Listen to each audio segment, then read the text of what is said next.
Olá, pessoal, sejam bem-vindos. Estou aqui igual o Silvio Santos, com esse microfonezinho perto da boca, tá? É um headset, eu optei por não colocar no ouvido, até porque não faz sentido colocar no ouvido, né?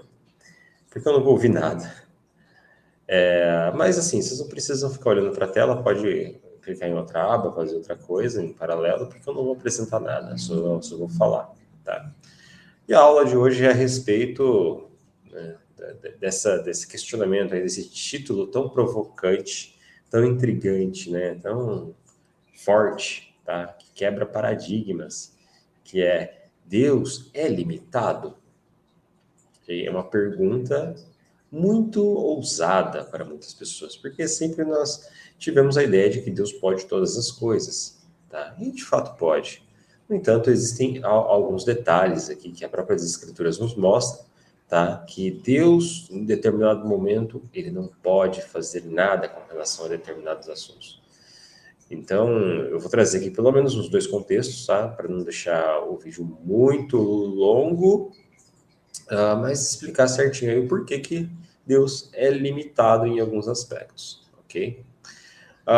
O primeiro eu queria trazer, levá-los até o livro de Gênesis, no capítulo 3, tá? Gênesis 3, 23 e 24. Que diz assim: O Senhor Deus, pois, o enviou para fora do jardim do Éden, para lavrar a terra que fora tomada.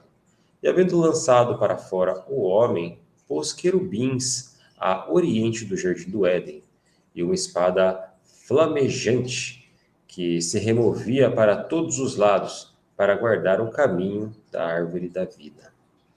Esse contexto, pessoal, é o contexto em que, pouco antes disso, o homem ele havia comido do fruto proibido. Esse fruto, ele deu ali ao homem a ciência, o conhecimento do bem e do mal, ok? A partir desse momento, o homem passou a ser pecador, tá? Entrou num estado pecaminoso. Consequentemente, Deus teve que tirar o homem e a mulher do Éden, porque no Éden existia uma outra árvore chamada, ou conhecida como a árvore da vida. A árvore que, se você comer o fruto, tá, vai te dar vida eterna. E não era a vontade de Deus que o homem, em seu estado pecaminoso, né, obtivesse a vida eterna, uma eternidade de pecados. Então, o que Deus fez, ele tirou o homem e a mulher do Éden, colocou-os para fora, tá? E trancou muito bem o lugar, tá? Um querubim e com uma espada flamejante que rodava para todos os lados. Olha que impressionante que deveria ser isso, né? Aonde está a limitação de Deus aí, Renato? Você falou que Deus é limitado e tal. Então, é o seguinte: Deus, ele não pode ir contra o que ele mesmo estabeleceu. Tá? Ele não pode. Se ele determinou que há uma árvore que dá a vida eterna, alguém que comer desse fruto vai ter a vida eterna. Tá? E Deus não pode retroceder. Se Deus pudesse retroceder, ele não impediria o homem de consumir esse fruto. Entende? Então, para isso, ele colocou o homem para fora. E como vemos na história, né, no Gênesis, consequentemente, o homem começou a se afastar de Deus a ponto de Deus ter que dar um reset em tudo, mandando o dilúvio, tá? Onde não se salvava praticamente ninguém, a não ser Noé e sua família. Então, assim, já anotando aí como a primeira limitação de Deus, está relacionada ao que ele mesmo estabeleceu. Deus, ele estabeleceu uma árvore com fruto, né, para longevidade, tá? E ele agiu de forma rápida e paliativa para que o homem não consumisse desse fruto, tá? E o pecado do homem desde então, né, está na carne e, consequentemente, os filhos de seus filhos passaram a ter uma natureza pecaminosa, okay? Até os dias de hoje. Hoje nós somos seres pecaminosos, nós já somos destituídos da glória de Deus, tá? Desde o momento em que nascemos, tá? Nós por si só, nós não temos uma gota de possibilidade de sermos salvos sem Cristo. Tá? Por isso ele morreu por nós, tá? Para assumir esse custo do pecado que nós temos na nossa vida, ok? E daí em diante vocês vão ver toda uma jornada do ser humano saindo de Deus, né? Se afastando de Deus, Deus mandando profetas, juízes e outros homens de Deus, mulheres de Deus, para trazer o povo de volta. Tá? Então, o tempo todo o Antigo Testamento foi voltado sobre esse contexto. Tá? O povo tentando, de alguma forma, suprir ali o fato deles serem pecaminosos, de alguma forma, suprir para santificar a fim de se aproximar de Deus. Então, para isso, Deus estabeleceu ali o sacrifício. Tá? Isso nós vemos desde Gênesis, tá? Onde houve sacrifícios para o homem se chegar a Deus. E isso se tornou uma consequência em toda a história de Israel, tá? Até a vida de Jesus, tá? Que foi o sacrifício de Deus, o Filho de Deus que se sacrificou pelo pecado, tá? De toda a humanidade. Vou fazer um negócio aqui, tá? Então, Deus em nenhum momento ele quis mudar a história do homem no sentido de, vou resetar mais uma vez, não com água, mas com fogo, eu vou pegar aqueles que seguem, que são retos de caminho e de alguma forma vou voltar a santificá-los. Não, tá? Deus, ele pode fazer isso, mas ele não deve, ele não faz, porque ele não pode descumprir o seu princípio. E que princípio é esse? Acho que eu estou muito perto. E que princípio é esse, pessoal? É o princípio de que Deus é santo. Se Deus é santo, Deus ele não pode deixar de ser santo para conviver com o homem. O caminho precisa ser inverso. O homem precisa se santificar através de Cristo para se chegar a Deus. Tá? Esse é o caminho que o homem precisa fazer para se chegar a Deus. O inverso não é uma verdade. Deus ele não pode se despir da sua santidade para se relacionar com o homem. Okay? Um outro exemplo também bem interessante é de que Deus ele é justo. Ele estabeleceu seus princípios, Deus estabeleceu seus preceitos.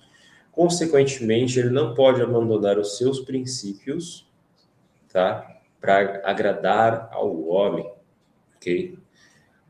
Vamos citar um exemplo aqui. Deus ele é justo e ele não pode ultrapassar a sua justiça ou deixar de ser justo diante de uma determinada ação, tá? Então ele não pode descer do seu próprio princípio. Aí que entra, tá? Algo que transcende qualquer pensamento humano, que está relacionado a que Deus ele é amor e justiça ao mesmo tempo. Olha que paradigma. Porque a justiça, assim, Sócrates tentou definir a justiça de várias formas, tá? Entre outros filósofos, e, assim, simplificando 5 vezes mais do que ele falou nos seus livros ali, a justiça é basicamente dar às pessoas aquilo que ela merece, seja bom, seja ruim, tá? De acordo com o seu contexto, é claro. Tá? A Sócrates ele até fala que você pega uma arma de uma pessoa emprestada, tá? E essa pessoa fica louca, quer matar alguém e pede a arma de volta. É justo você devolver a arma para essa pessoa? Então, aí que entra um fator complicado de contexto, porque se você devolver a arma, ou seja, aplicar a justiça, alguém vai morrer. E a culpa vai ser sua. Então, o que é justo ali? Tá? Então, assim, trazendo agora, voltando de novo aí para o paradigma. Deus, ele é amor. Ele não tem amor, ele é o amor. Tá? O amor ágape. E Deus também é justo. Tá? Então, ao mesmo tempo em que ele ama, ele também corrige. Ok? Ao mesmo tempo que ele corrige, tá? A humanidade, vamos pluralizar, senão a gente vai ficar criando muitos exemplos paralelos, né? Porque se eu começar a fazer a segmentação aqui vai complicar ainda mais. Mas Deus, ao mesmo tempo, ele é amor, mas permite que algumas pessoas não sejam salvas. Diante disso, como você explicar a eleição, né? No calvinismo, nós temos a eleição, os eleitos. Deus elegeu aqueles que serão salvos. Como explicar o amor de Deus, que Deus é amor, tá? Diante daqueles que não foram salvos, tá? Vocês podem explicar com a justiça, claro, que todos nós não merecemos o amor de Deus, nós não somos merecedores de Deus, tá? Mas, e o amor onde fica? É bem complicado isso, né, pessoal? Mas são princípios inegociáveis. Tá? Então, o meu ponto, voltando aqui à aula, o meu ponto é a respeito da limitação de Deus.